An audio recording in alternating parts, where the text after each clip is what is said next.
कैलाश आप सभी का आपके अपने YouTube channel GS with Kailash sir में स्वागत करता हूं। दोस्तों, जैसे कि आप जानते हैं, डेली शाम को 6 बजे आपके लिए जीएस प्रैक्टिस के लिए सीरीज़ लाई जाती है और इसके अलावा 6:15 करंट अफेयर्स की वार्षिकांक लाया जाता है। तो चलिए आज का सेशन स्टार्ट करते हैं। आज हम इसका 17वां सेशन है, उसे डिस्कस करने वाले हैं। निम्नलिखित में से कौन सा विषाणु की विशेषता है? यहाँ पर वायरस की विशेषता पूछी जा रही है। निम्नलिखित में से कौन सी है जो वायरस की विशेषता है? विषाणु केवल मेजबान पर ही बहुगुणित होते हैं। विषाणु में वसा और कैंसरकारी तत्व मौजूद होते हैं। विषाणुओं को विकास के लिए किसी माध्यम की आवश्यकता नहीं होती है। विषाणु केवल मृत पशुओं पर ही तेजी से प्रजनन करते हैं।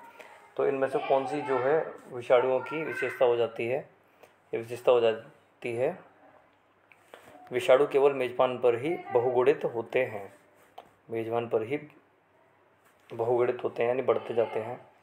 Lal Bahadur Shastri national academy of administration कहाँ स्थित है? लवासना के नाम से भी जाना जाता है इसे। LABSNAA लवासना के नाम से भी जाना जाता है। Lal Bahadur Shastri national academy of administration. इसकी स्थापना 15 अप्रैल 1958 को गृह मंत्री गोविंद वल्लभ पंत के हाथों से की गई थी और यहाँ IAS की ट्रेनिंग दी जाती है। IAS की ट्रेनिंग दी जाती है। ये कहाँ स्थित है पूछा गया है, तो लवासना जो स्थित है ये उत्तराखंड के मसूरी में स्थित है। उत्तराखंड के मसूरी। स्विफ्ट प्रोग्रामिंग भाषा को किस कंपनी ने विकसित किया था? तो स्विफ्ट प्रोग्रामिंग भाषा जो है इसे किस कंपनी ने विकसित किया? आपका आंसर हो जाएगा एप्पल। इसे 2014 में एप्पल कंपनी के द्वारा विकसित किया गया। स्विफ्ट जो है क्या है? एक प्रोग्रामिंग भाषा है। निम्नलिखित में अफ्रीका महाद्वीप में कौन सी झील भूमध्य रेखा पर स्थित है? निम्नलिखित में से अफ्रीका महाद्वीप में कौन सी झील जो है ये भूमध्य रेखा पर स्थित है? तो इसका आंसर हो जाएगा विक्टोरिया झील। आंसर क्या हो जाएगा? विक्टोरिया झील। विक्टोरिया झील जो है ये भूमध्य रेखा पर स्थित है और अफ्रीका महाद्वीप में है। व्यक्तिगत सत्याग्रह आंदोलन के नेता आचार्य विनोबा भावे ने कहाँ से इस आंदोलन का प्रारंभ किया? तो हम जानते हैं व्यक्तिगत सत्याग्रह जो है ये महात्मा गांधी के द्वारा 1940 में स्टार्ट किया गया, 1940 में। इसके अलावा इसमें जब प्रथम सत्याग्रही बने वो आचार्य विनोबा भावे थे और दूसरे सत्याग्रही बने वो थे जवाहरलाल नेहरू। तो जो आपका व्यक्तिगत सत्याग्रह है इसके नेता यानी प्रथम सत्याग्रही आचार्य विनोबा भावे ने कहाँ से इस आंदोलन को प्रारंभ किया था? तो उनके द्वारा ये आंदोलन प्रारंभ किया गया पवनार, जो कि महाराष्ट्र में स्थित है। पवनार आश्रम, महाराष्ट्र। संविधान के किन अनुच्छेदों के अनुसार OBC अन्य पिछड़ा वर्ग, अदर बैकवर्ड क्लास हो जाता है OBC। संविधान के किन अनुच्छेदों के अनुसार OBC को आरक्षण के प्रावधान किए गए हैं? तो OBC को जो आरक्षण दिया गया संविधान के किस अनुच्छेद के अनुसार दिया गया? आंसर हो जाएगा आपका C। क्या आंसर हो जाएगा? आंसर हो जाएगा आपका C। अनुच्छेद 15 का 4 तथा 16 का 4। अनुच्छेद 15 तथा 16 का 4। चलिए बढ़ेंगे अगले क्वेश्चन की तरफ। प्रयागराज में स्थित राष्ट्रीय विधि विश्वविद्यालय का नाम किसके नाम पर रखा जाएगा? तो प्रयागराज में स्थित राष्ट्रीय विधि विश्वविद्यालय का जो नाम है ये किसके नाम पर रखा जा रहा है? आंसर हो जाएगा आपका डॉक्टर राजेंद्र प्रसाद। डॉक्टर राजेंद्र प्रसाद के नाम पर। चलिए बढ़ेंगे अगले क्वेश्चन की तरफ। प्राचीन भारत में निम्नलिखित में से कौन सी एक लिपि दाईं ओर से बाईं ओर लिखी जाती है? तो प्राचीन भारत में ऐसी लिपि जो दाईं ओर से बाईं ओर लिखी जाती है, दाईं ओर से बाईं ओर लिखी जाती है, ये लिपि थी आपकी खरोष्ठी लिपि। खरोष्ठी लिपि जो है ये जो ईरानी लोग भारत में आए, सबसे पहले भारत में जो आक्रमण हुआ था हखामनी आक्रमण था, ईरान के लोगों के द्वारा किया गया था, ईरान के हखामनी राजवंश के द्वारा। और वो जो लिपि भारत में लेकर आए वो थी आपकी खरोष्ठी लिपि। संविधान लागू होने के बाद सर्वप्रथम त्रिशंकु संसद का गठन कब हुआ? तो संविधान लागू होने के बाद में त्रिशंकु संसद का जो गठन किया गया ये किया गया 1989 में, 1989 में। 1857 का विद्रोह मुख्यतः किस कारण से असफल रहा? 1857 का विद्रोह जिसे क्रांति की संज्ञा भी दी जाती है, यह किस कारण से असफल रहा? हिंदू मुस्लिम एकता में कमी, किसी सामान्य योजना और केंद्रीय संगठन में कमी, इसके प्रभाव का सीमित क्षेत्र, या फिर जमींदारों की असहभागिता। तो चारों ही आंसर ठीक हो जाते हैं, लेकिन इनमें से जो देखा जाएगा यहाँ पूछा गया है किस कारण से असफल रहा, एक ही कारण पूछा गया है, तो हमारा आंसर हो जाएगा B, किसी सामान्य योजना और केंद्रीय संगठन में कमी। किसी सामान्य योजना और केंद्रीय संगठन में कमी। चलिए बढ़ते हैं अगले क्वेश्चन की तरफ। किसी विधानमंडल के किसी सदस्य द्वारा प्रस्तुत प्रस्ताव को जन महत्व का अविलंब मामला मानते हुए जो चर्चा की जाती है उसे क्या कहते हैं? किसी विधानमंडल के किसी सदस्य द्वारा प्रस्तुत प्रस्ताव को जन महत्व का अविलंब मामला मानते हुए जो चर्चा की जाती है उसे क्या कहते हैं? 11वां क्वेश्चन आप लोगों के सामने। इसे कहा जाता है स्थगन प्रस्ताव। इसे कहा जाता है स्थगन प्रस्ताव। भारतीय आयकर अधिनियम की धारा 88 में उपलब्ध आयकर छूट को समाप्त करने की सिफारिश निम्नलिखित में से किस समिति ने की?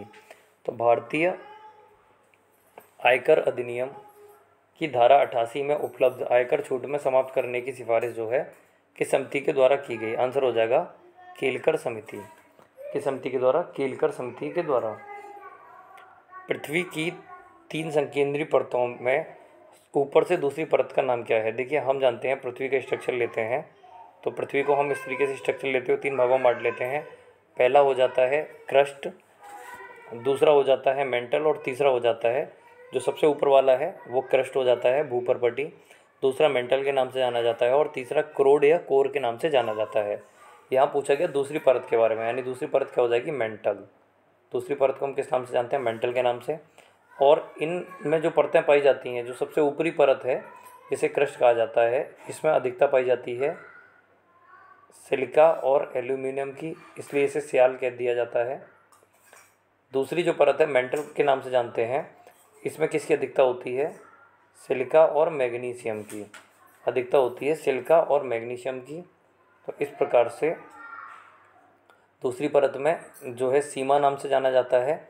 और तीसरी जो परत है, तीसरी परत में निकेल और फेरस अधिक मात्रा में पाया जाता है। तीसरी परत में निकेल और फेरस अधिक मात्रा में पाया जाता है। तो देखेंगे इस प्रकार हमारा आंसर क्या हो जाएगा? पृथ्वी की 3 संकेंद्रीय परतों में ऊपर से दूसरी परत का नाम क्या है? तो ऊपर से दूसरी परत है, इसे सीमा के नाम से भी जाना जाता है।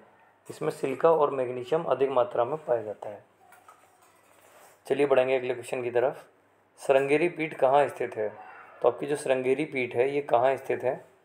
श्रृंगेरी पीठ का जो संबंध है ये कर्नाटक के मैसूर से है और यहाँ आदि शंकराचार्य के द्वारा इसकी स्थापना की गई थी। श्रृंगेरी पीठ मैसूर। चलिए बढ़ते हैं अगले क्वेश्चन की तरफ। निम्न में से कौन सा सही है? इनमें से कौन सा सही है? तो आंसर हो जाएगा बी। कौन सा सही हो जाएगा? बी। ये फ़ारेनहाइट को सेल्सियस में बदलने के लिए जो फार्मूला यूज किया जाता है, तो सही फार्मूला क्या हो जाएगा? Answer B. चलिए बढ़ेंगे अगले क्वेश्चन की तरफ। कांस फिल्म फेस्टिवल 2021 में किसे सर्वश्रेष्ठ फिल्म का पुरस्कार मिला? तो कांस फिल्म फेस्टिवल 2021 में सर्वश्रेष्ठ फिल्म का जो पुरस्कार दिया गया, ये दिया गया टाइटैन को। कौन सी मूवी को? टाइटैन को। प्रोग्रामिंग में कुछ कथनों की बार बार पुनरावृत्ति को क्या कहते हैं? तो प्रोग्रामिंग में कुछ कथनों की जो बार बार रिपीटेशन होता है उसे क्या कहा जाता है? उसे कहा जाता है लूपिंग। किस नाम से जाना जाता है? लूपिंग के नाम से। आतिशबाजी में हरा रंग किसके क्लोराइड लवण के कारण दिखाई देता है? तो आतिशबाजी में जो हरा रंग है ये किसके क्लोराइड लवण के कारण दिखाई देता है? आपका आंसर हो जाएगा बी, डी बेरियम। आंसर क्या हो जाएगा? D barium. आतिशबाजी में जो हरा रंग दिखाई देता है वो किसके क्लोराइड लवण के कारण दिखाई देता है? बेरियम के। किस राज्य सरकार द्वारा घर पर कोविड मरीजों के इलाज की सुविधा के लिए संजीवनी परियोजना की शुरुआत की गई? किस राज्य सरकार द्वारा घर पर कोविड मरीजों के इलाज की सुविधा के लिए संजीवनी परियोजना की शुरुआत की गई? आंसर हो जाएगा बी, हरियाणा। संजीवनी परियोजना जो है ये हरियाणा राज्य के द्वारा शुरू की गई। चलिए बढ़ेंगे अगले क्वेश्चन की तरफ। भारतीय विश्वविद्यालय अधिनियम किसने पारित किया? तो हम जानते हैं भारतीय विश्वविद्यालय अधिनियम जो है ये कब पारित किया गया? ये पारित किया गया 1904 में। विश्वविद्यालय अधिनियम जो था रेले आयोग की संस्तुति पर, जो कि 1902 में आया। 1904 में विश्वविद्यालय अधिनियम पारित किया गया। और ये किसके समय पारित किया गया, यानी उस समय गवर्नर कौन था या वायसराय कौन था? तो लॉर्ड कर्जन के समय। बाटा इंडिया के नए सीईओ कौन बने हैं? तो बाटा इंडिया के जो नए सीईओ बने हैं इनका नाम हो जाता है गुंजन शाह। चलिए बढ़ेंगे अगले क्वेश्चन की तरफ। अखिल भारतीय सेवा में सम्मिलित नहीं है, तो निम्न में से कौन है जो अखिल भारतीय सेवाओं में सम्मिलित नहीं है? अखिल भारतीय सेवाओं का उल्लेख संविधान के भाग 14 में अनुच्छेद 308 से 323 के बीच में किया गया है।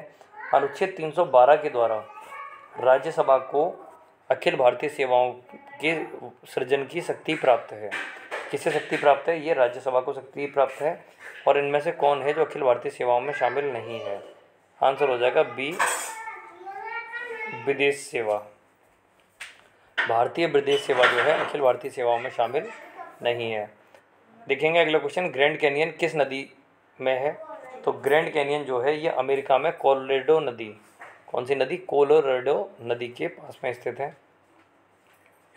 दिल का दौरा किस कारण होता है? तो जो दिल का दौरा है ये किस कारण होता है? 4 ऑप्शन दिए गए हैं, सभी लोग देखेंगे और आंसर करेंगे। आंसर हो जाएगा सी, हृदय में रक्त आपूर्ति की कमी से। दिल का दौरा जो होता है, हार्ट अटैक जिसे बोलते हैं, हृदय में रक्त आपूर्ति की कमी से। इस प्रकार की सीरीज से जुड़े रहने के लिए चैनल को सब्सक्राइब कर लें, वीडियो को एक बार सभी लोग शेयर कर देंगे और लाइक कर देंगे।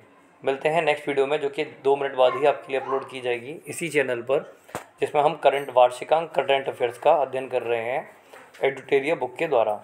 चलिए मिलते हैं, तब तक के लिए गुड इवनिंग।